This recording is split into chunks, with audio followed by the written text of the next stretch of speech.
The Positive Pause is a motivational-minded podcast covering topics women want to know about as they journey to and through menopause, focusing on subjects that impact women's health and healthy aging, including what it means to age healthfully. The Positive Pause features experts and influencers from a variety of industries and specialties. The information and opinions expressed on the Positive Pause are not intended to replace the services of trained professionals or to provide specific medical advice. To see the National Menopause Foundation's full medical disclaimer, please visit nationalmenopausefoundation.org.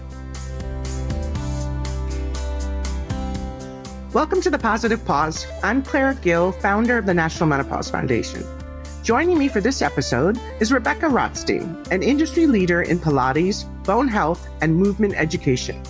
She is the creator of the medically endorsed BHOF bone system, which was offered at Hartford Hospital's Bone and Joint Institute and which has trained instructors in more than 30 countries and provides on-demand programming and online coaching along with free public education webinars with UCLA Health. A former ballet dancer, Rebekah worked in sports medicine department of the Smith College as a student athletic trainer starting in 1994. She later trained in Pilates at the Kane School in New York City under Kelly Kane and served as a senior expert instructor, leading coursework including special populations as part of the teacher training faculty. When she was diagnosed with osteoporosis at 28, her focus shifted to providing insights and options to individuals with low bone mass and the exercise professionals caring for them, and was eventually invited by Hatherley Medical Education to write an evidence-based continuing education paper on osteoporosis and exercise. This began the genesis of research used to develop the BHOF bone system. Rebekah has worked with and studied under numerous physical therapists, trainers, and physicians the past 30 years.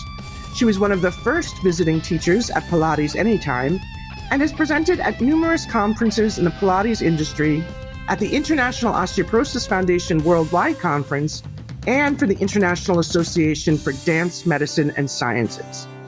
Rebekah is a member of the Ambassadors Leadership Council for the Bone Health and Osteoporosis Foundation and worked as a partner of the U.S. Department of Health and Human Services Office of Women's Health.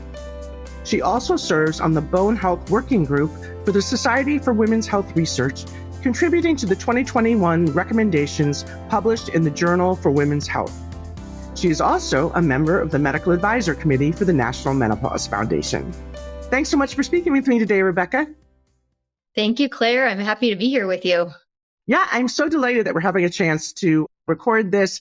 And I know that this will be a very important topic for so many of our listeners. So let's talk a little bit about the unique challenges, health challenges that women face at midlife, particularly regarding bone health and osteoporosis. Well, we have obviously some changing hormones that are happening at this point in life. And most notorious is this rapid decline in estrogen. And essentially, we will not maintain our bone mass without some kind of intervention, whether that is through hormones, medications, exercise, nutrition, and addressing sleep and stress. So when it comes to bone and bone health, there's a very strong relationship with muscle health and muscle strength and muscle mass.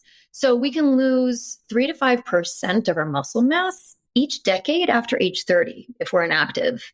And we all start losing bone mass in our early 30s as well. Around 30 to 35 is when we hit our peak bone mass. So most people don't even realize that changes start sooner. Oh, yeah. But then once we hit menopause or go through the menopause transition in the first 5 to 7 years, we can lose up to 20% of our bone mass. So we really do need to step up, literally, and take some action, because the lack of action is destined to lead to decline of bone mass, and that could potentially lead to fractures down the road. That's definitely what we want to prevent.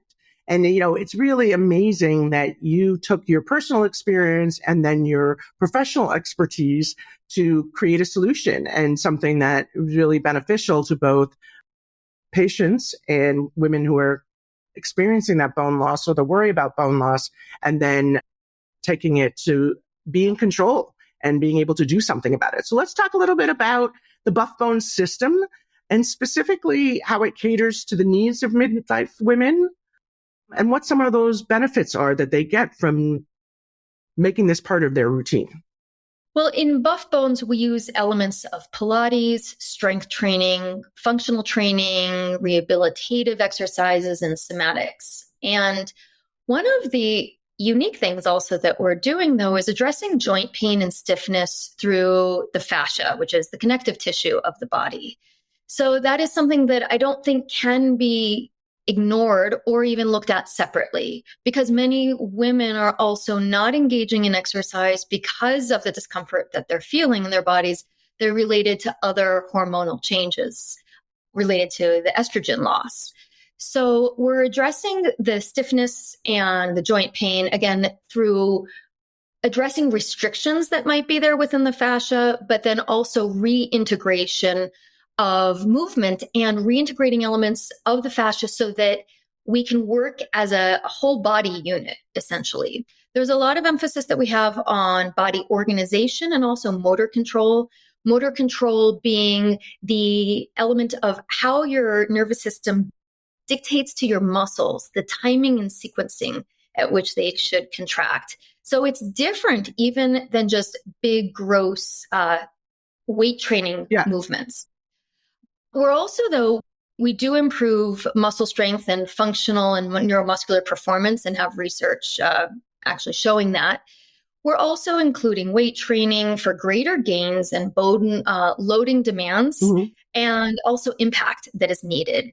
And then, of course, we're also addressing balance and mobility. And eventually we start working more with agility and power. So really trying to treat the body from an entire unit perspective and hitting all these different aspects and elements that are needed, not only just for your bones, but also just for the body to be resilient in general. Yeah, that's so interesting. There's such a focus now on that sort of whole body aspect to health, and from our physical health to our mental health to our psychological health. And this program seems like, again, it's working on all the mechanisms of the body and how they function together and working each of them to sort of get to optimal performance, right? Is that sort of idea? For sure. Really, again, seeing, and also the psychological and emotional elements that we go through at midlife so that we can also restore confidence in our bodies and in our body's ability to move.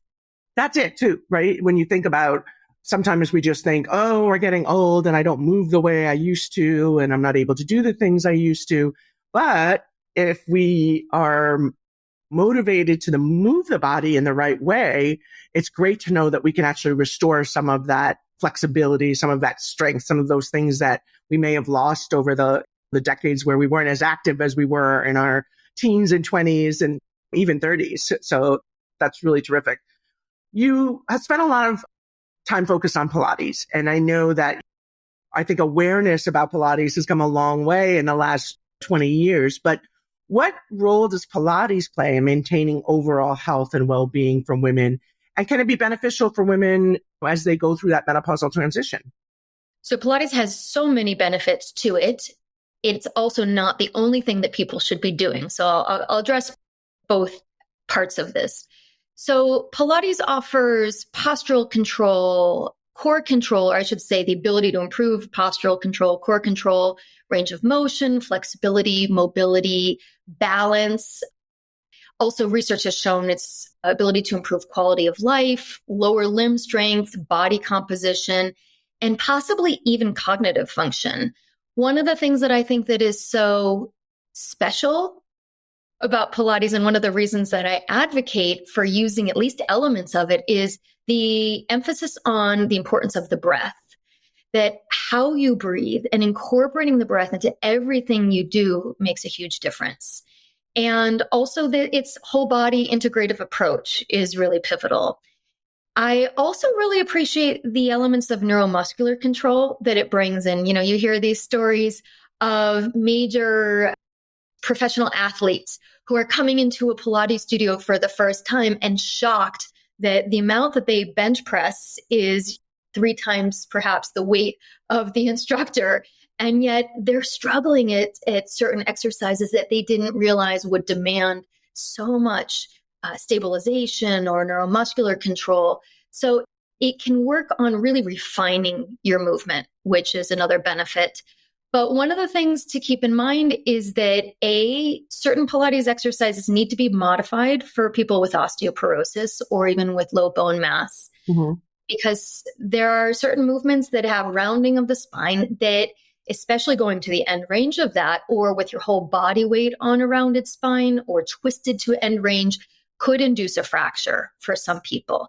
So we have to know that Pilates can be terrific. It may need to be modified. And also it's not the entirety. So we know that for bone density changes, we do need higher loads than are typically used in a Pilates environment.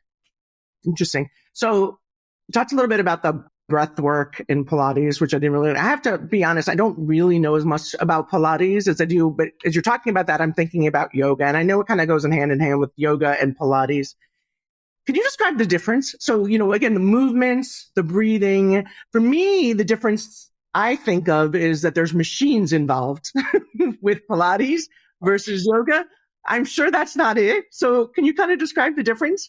Well, you're not far off. It can be a distinction. So Pilates can use equipment, but not necessarily. There's also the Pilates mat work that doesn't use equipment, in which case you'd think, oh, well, that seems very similar to yoga.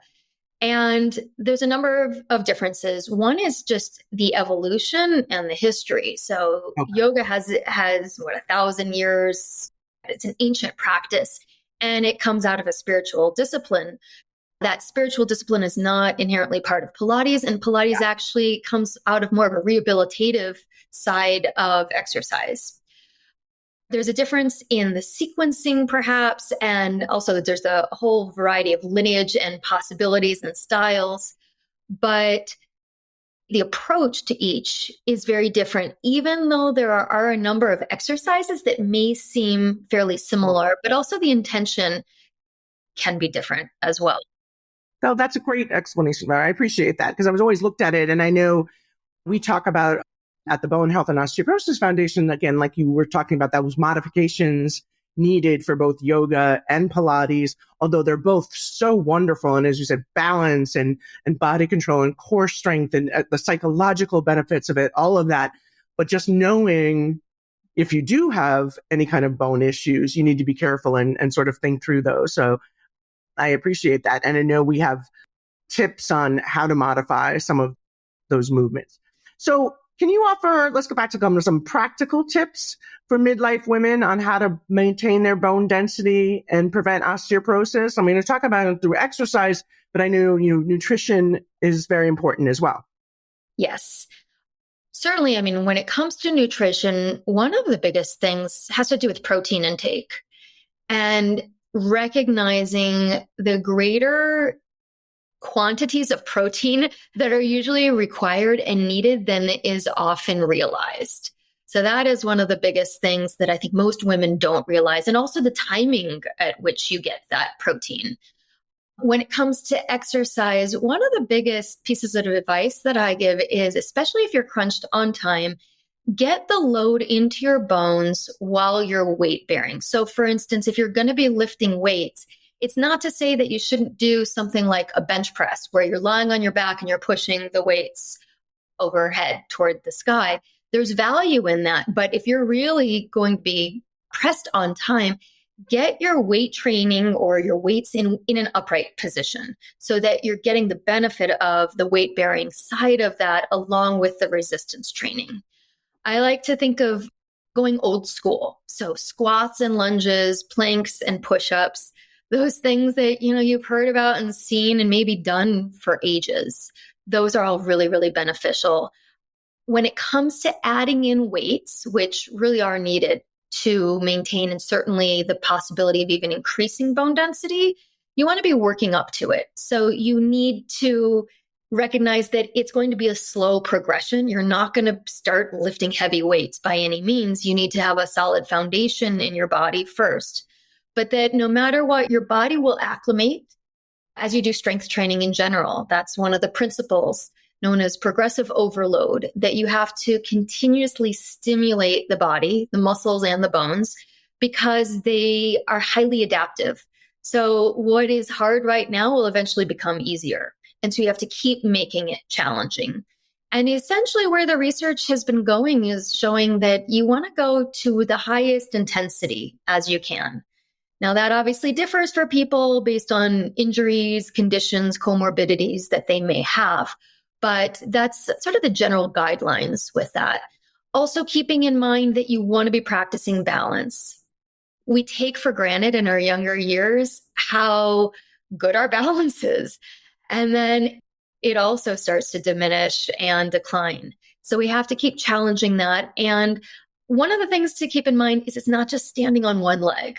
So we want to be practicing dynamic balance, meaning working on your balance with motion, essentially, which is much more applicable to daily life. And then also things like dual tasking, meaning doing two things simultaneously. So while you are, even if you're standing on one leg, tossing a ball or counting backwards in increments of 8. So that can also have cognitive benefits too. Bringing in things like heel drops. So getting some impact as well. So low impact is a great way to start. Say you're just standing and you keep your knees straight. You lift your heels and you just drop them without control, just let them drop. And so that's a great way to start getting some impact that you eventually could increase to higher intensity through different types of jumping.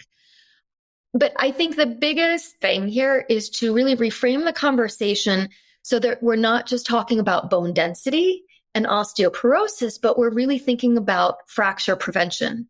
Because I think people do get too caught up in the discussion of bone density, which is important. But at the end of the day, you could actually have higher bone density in the range of osteopenia than osteoporosis and still fracture. So if we think more about, I want to prevent fractures, that I think is really the end goal of what people have rather than whether they have osteoporosis or not. That's a really good point because, like you said, the end goal really is to prevent fractures, even when you have osteoporosis.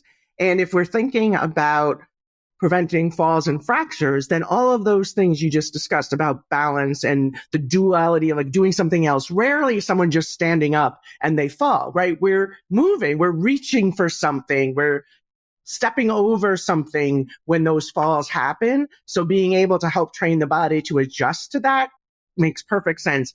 And like you said, we're not just talking about bone density, but also just overall health and well-being at midlife and what that entails and how exercise can be such a part of that.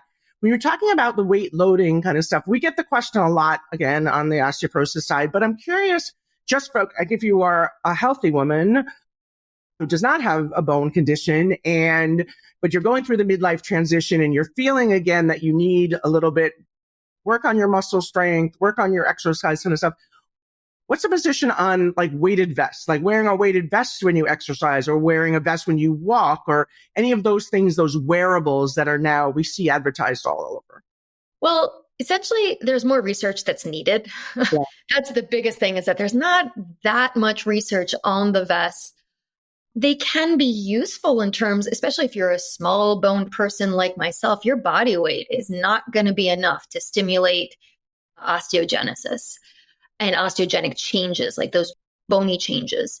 However, I feel like I would rather somebody spend their time actually engaging in weight training than spending more time going for a walk with a weighted vest. Got because it. You're going to, I think there's probably more research with that, but also you're going to have all these other benefits that are going along with the strength training rather than just walking. Right. So when it comes to like a cost benefit ratio, I'd rather see you invest your money and your time in the actual weight training. That makes sense. Okay. That's great advice because we get that all the time. And like you said, the science really doesn't help. So it's sort of what is the practical kind of side of that sometimes and how to adjust to it. Actually, one other thing I should mention, Claire, is a concern that I do have, though, with vests is if people are not aware of their postural control and their postural alignment, you're essentially adding in more load to an already perhaps rounded back that doesn't even have the neuromuscular control and understanding of how to be standing upright. So it's not to say that they're necessarily inherently dangerous, but I recommend, at least if you're going to be using it, have an understanding of how you're aligning and arranging and organizing your body first. Yeah. Really good point, right? That alignment. I mean, everyone talks about if you work out with a trainer, a good one, they talk about, again, how you're doing the exercise is almost as important as doing the exercise, because if you're doing it wrong, there's no benefit to it. And that's, in so many things. I remember when I was living in New York and I worked out with a trainer and laughing, yes, I used to do that back in the day. And when I was on the treadmill thinking I was working at an intensity and a speed that was right, and I was impressed with myself. And he's like, oh, are you trying to maintain your current size? Because that's all I was doing. And again, unless you talk to and work with a professional who's just like, no, really, based on this, you need to be at this level of intensity and at this speed, and you need to work in these things and all of that, where, again, you think you're doing right by just moving your body. And like I said, moving is better than not moving for sure. But when you actually work with a professional who can sort of help you do the dynamics of the exercise properly, whether it's posture or intensity or weights, like you said, it's pretty dramatic, the difference that it can have on your overall health. Yeah. So let's talk a little bit more about movement education and somatic practices and how they help address the physical and emotional changes that we can experience during midlife. I'm so happy to hear you ask about this, because I don't think this enters the midlife discussion enough.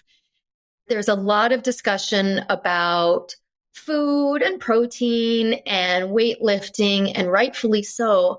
But I find that often it's to the exclusion or the detriment of discussing the other side of the spectrum, which is that somatic and more internal practice, which really has a lot of need and validity as well. There's a great benefit to nervous system downregulation that this can provide, whether you're suffering from past traumas or just current stress, as somebody is part of the sandwich generation, where you're dealing with aging parents as well as children who are perhaps still at home or, now out of the house. And so this is something that needs to be addressed and discussed more. There's a great deal to be said about feeling calmer, about feeling more appreciative, about being in a less critical state that somatic practices can provide. Also improving interoception, which is really your sense of your internal state, which for many people, and especially if there was even a history of disordered eating, can be dysregulated. And that's something that we know often can rear its head at midlife, is previous histories of disordered eating that can resurface as the body's changing again, or as the body's changing at this point in time. I think also another element within movement education, beyond everything that we've been talking about, and also even with somatics, can be addressing elements of confidence and self-efficacy. Self-efficacy being the belief in perception of your ability to perform a task and how that actually can improve the task itself. Yeah. It also gives you a sense of control over something in your life at a time when things can often feel very out of our control. And then there's also just the physical symptoms that may be able to be managed from somatic practices, perhaps even elements of vasomotor symptoms. So I think there's a huge benefit to discussing and addressing and including somatic practices in your home practice or whatever is your sense of self-care. And movement education also comes into this in terms of helping people understand what the benefits are, but also what the possibilities are for them within their bodies. Well, and we're going to have information and links, obviously, with the notes of this interview with your information and how people reach you, but are there other sources? Are there books that you recommend or places where people can go to find out more about movement education and semantic stuff? Absolutely. I'm blanking on the name of the book. Something that I love is by Jean-Pierre Barral. I'm blanking on the name, and I'm gonna look it up and put it in the notes about your body. But just having an understanding about your internal senses. And I can give you a couple links to put in here. That would be great. And sometimes it's even just about breathing practices and just raising your own awareness. And especially if it's ever been dysregulated, where you've cut off some of your emotional state, or you've cut off your sense of that interoception, that internal state. Sometimes it's not so easy for people to say, oh, well, this is what I'm sensing, or this is what I feel. Sometimes that is a skill that needs to be readdressed, and that can be readdressed through practice, through breathing practices, through different aspects of vagus nerve stimulation. Polyvagal theory is something that could be interesting for people to read up on. We can give you some sources. That's great. Yeah, we'll put those in the notes for sure, because I think particularly I just find today so many women are really interested when we cover these topics, and they want to learn more, and they want to kind of get into the research behind it. And, where does it come from, and what are those other sources? And this, like you said, is such an important part of that holistic health. And again, like that, changing one aspect is fabulous, right? Well, again, if you go from non-movement to movement, or you up your exercise, and you're eating healthier and stuff like that. But again, then these other areas that also play such an important role in our overall health often get ignored. And we wonder, why are we not getting the results? Why are we not feeling as good as we expect to feel? I think, and there's so many women who say that even on the bone side, we're like, oh my God, I'm doing everything right. Why am I not feeling better about it? And again, taking this broader and more holistic look at what does that movement and exercise and everything entail, I think is really, really important. So speaking of that, what advice do you have for women who are, either starting the menopausal transition or in it, who are really trying to focus on their health and wellness? And maybe for those on where should they begin if they haven't been doing it, and then how to potentially stay motivated to do it. And I know that's a lot, but let's talk a little bit about that. Sure. I think one of the most pivotal and fundamental places to start is finding something that you enjoy. So if you enjoy it, you're probably going to be consistent with it. You're going to stick with it. And consistency is probably the most important thing, because if we tell you to do something that you really abhor and you're not going to do it, it's not going to benefit you in any way. So whether that's cooking, or even maybe it's not cooking, maybe it's even preparing, or the way you have an aesthetic appeal with presenting food, playing with something that you enjoy, or if it's something like Tai Chi, if there's something that appeals to you, start there. And then you can add in other elements, things that maybe you're not familiar with, things that you've heard about. Also, the key goes back to something that you said before, which is getting assistance, guidance, if possible, from a professional that really will make a difference.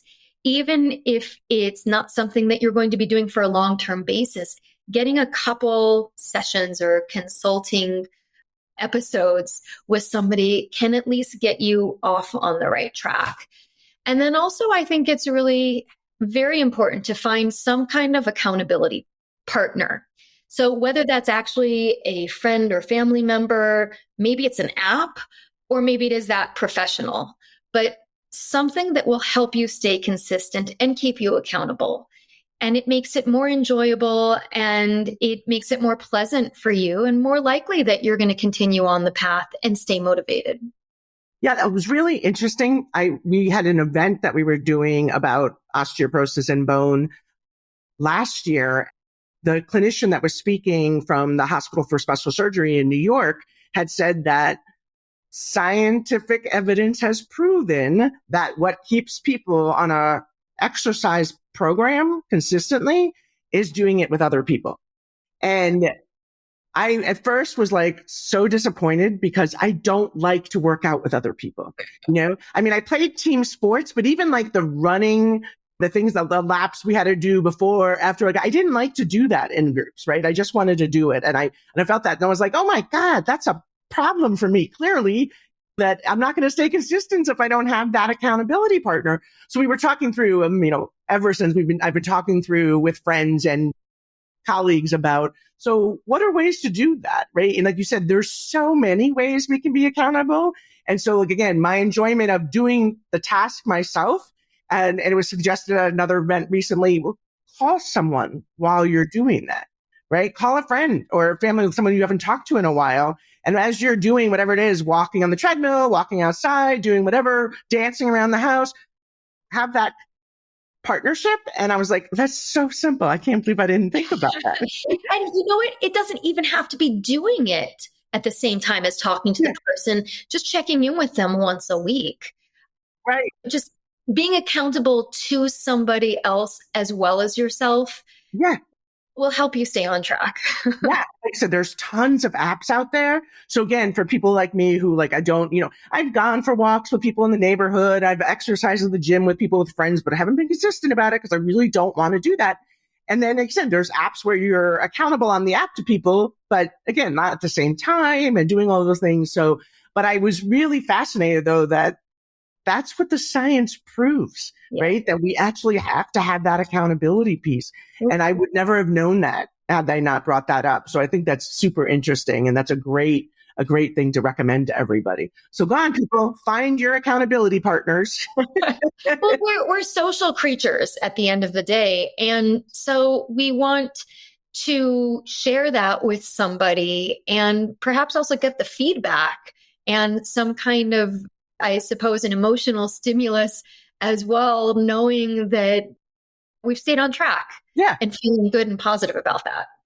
Absolutely. And again, it's something that's why classes are so important. And like you said, finding something that you love to do, whatever it is, obviously makes sense. Kind of force fitting ourselves into something that's not going to interest us. That doesn't work in any stage of life, right? So why would we think it would work when it comes to exercise, and that there's, there's a right thing type to do, or you have to do certain running, or you have to do this, and you don't, as long as it's working for you. So I really appreciate all of these really practical tips. And again, as I mentioned, we will include additional information and resources from your practice, as well as others that you might recommend. And I love, again, reading up on things that our experts provide to share, like, hey, here's how you can get more information about this topic. I hope you've enjoyed this episode as much as I have. And if so, please subscribe to the Positive Pod podcast so you never miss an episode. And please share the information about this podcast with your family and friends. Thank you again to my guest, Rebekah Rotstein, founder and creator of Buff Bones. And thank you for listening. We hope you'll tune in to another episode of The Positive Pause. Thanks so much, Rebekah. Thank you, Claire. I really enjoyed talking with you as always.